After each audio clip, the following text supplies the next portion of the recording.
Smart meter বন্ধ করো বন্ধ করো বন্ধ করো স্মার্ট মিটার বন্ধ করো বন্ধ করো বন্ধ করো স্মার্ট মিটার বন্ধ করো বন্ধ করো বন্ধ করো হিমন্ত বিশ্ব শৰ্মা হাই হাই হাই হাই হাই হাই তাৰমানে বিজেপি চৰকাৰে পৰিৱৰ্তনৰ নামত জনসাধাৰণৰ পৰা এটাৰ পিছত এটা অৰ্থনৈতিক শোষণ কৰি আহিছে। এই পৰিৱৰ্তনৰ পৰা জনসাধাৰণে এতিয়া পৰিত্ৰাণ পাবলৈ বিচাৰিছে। সদৌ শেষত APDSL দ্বাৰা স্মাৰ্ট মিটাৰ সংস্থাপন কৰি জনসাধাৰণৰ ওপৰত যে অৰ্থনৈতিক লুণ্ঠন কৰিব ওলাইছে তাৰ প্ৰতিবাদত আমি APCCৰ সভাপতি মাননীয় ভূপেন কুমাৰ বৰাদেৱৰ নেতৃত্বত আমি প্ৰত্যেক সমষ্টি এটা ধৰ্ণা কাৰ্যসূচী আমি হাতত লৈছোঁ। তাৰ ফলস্বৰূপে আজি আমি দুধনৈ সমষ্টিৰ পৰা আজিৰ এই কাৰ্যসূচী ৰূপায়ণ কৰিছোঁ। স্মাৰ্ট মিটাৰ মানে আমাক স্মাৰ্ট মিটাৰ নালাগে। স্মাৰ্ট মিটাৰ যদি অসুবিধা নহয় তেনেহলে চৰকাৰে আৰু নতুনকৈ টেন্ডাৰ দি পেলাই স্মাৰ্ট মিটাৰ কিয় আনিব লাগে? যদি মিটাৰ একে থাকে তেনেহলে আগৰ মিটাৰবিলাক থাকোঁতে চৰকাৰৰ কি অসুবিধা হৈছে? তাৰমানে কিবা এটা আছে। মহামান্য হাইকোৰ্টৰ এটা অৰ্ডাৰ আছে, স্মাৰ্ট মিটাৰ কেৱল ইণ্ডাষ্ট্ৰীতহে লগাব পাৰে, ব্যক্তিগত ঘৰত লগাব নোৱাৰে।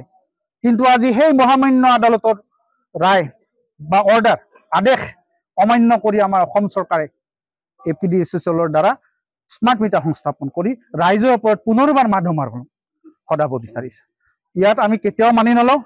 আজি স্মাৰ্ট মিটাৰ কেৱল আমি যিখিনি ইয়াতে ধৰ্ণা কাৰ্যসূচীত অংশগ্ৰহণ কৰিছোঁ আমাকে শোষণ কৰা নাই, আপোনালোককো শোষণ কৰিছে। গতিকে আমাৰ এই আন্দোলনত এই ধৰ্ণা কাৰ্যসূচীত মই আহ্বান জনাওঁ, আপোনালোকে আমাৰ লগত সহযোগী হওক। স্মার্ট মিটার বন্ধ করো বন্ধ করো বন্ধ করো স্মার্ট মিটার বন্ধ করো বন্ধ করো বন্ধ করো স্মার্ট মিটার বন্ধ করো বন্ধ করো বন্ধ করো হিমন্ত বিশ্ব শৰ্মা হাই হাই হাই হাই হাই হাই তাৰমানে বিজেপি চৰকাৰে পৰিৱৰ্তনৰ নামত জনসাধাৰণৰ পৰা এটাৰ পিছত এটা অৰ্থনৈতিক শোষণ কৰি আহিছে। এই পৰিৱৰ্তনৰ পৰা জনসাধাৰণে এতিয়া পৰিত্ৰাণ পাবলৈ বিচাৰিছে। সদৌ শেষত APDSL দ্বাৰা স্মাৰ্ট মিটাৰ সংস্থাপন কৰি জনসাধাৰণৰ ওপৰত যে অৰ্থনৈতিক লুণ্ঠন কৰিব ওলাইছে তাৰ প্ৰতিবাদত আমি APCCৰ সভাপতি মাননীয় ভূপেন কুমাৰ বৰাদেৱৰ নেতৃত্বত আমি প্ৰত্যেক সমষ্টি এটা ধৰ্ণা কাৰ্যসূচী আমি হাতত লৈছোঁ। তাৰ ফলস্বৰূপে আজি আমি দুধনৈ সমষ্টিৰ পৰা আজিৰ এই কাৰ্যসূচী ৰূপায়ণ কৰিছোঁ। স্মাৰ্ট মিটাৰ মানে আমাক স্মাৰ্ট মিটাৰ নালাগে। স্মাৰ্ট মিটাৰ যদি অসুবিধা নহয় তেনেহলে চৰকাৰে আৰু নতুনকৈ টেন্ডাৰ দি পেলাই স্মাৰ্ট মিটাৰ কিয় আনিব লাগে? যদি মিটাৰ একে থাকে তেনেহলে আগৰ মিটাৰবিলাক থাকোঁতে চৰকাৰৰ কি অসুবিধা হৈছে? তাৰমানে কিবা এটা আছে। মহামান্য হাইকোৰ্টৰ এটা অৰ্ডাৰ আছে, স্মাৰ্ট মিটাৰ কেৱল ইণ্ডাষ্ট্ৰীতহে লগাব পাৰে, ব্যক্তিগত ঘৰত লগাব নোৱাৰে। কিন্তু আজি সেই মহামান্য আদালতৰ ৰায় বা অৰ্ডাৰ আদেশ অমান্য কৰি আমাৰ অসম চৰকাৰে APDSL দ্বাৰা স্মাৰ্ট মিটাৰ সংস্থাপন কৰি ৰাইজৰ ওপৰত পুনৰবাৰ মাধমাৰ সদাব বিচাৰিছে। ইয়াত আমি কেতিয়াও মানি নলওঁ।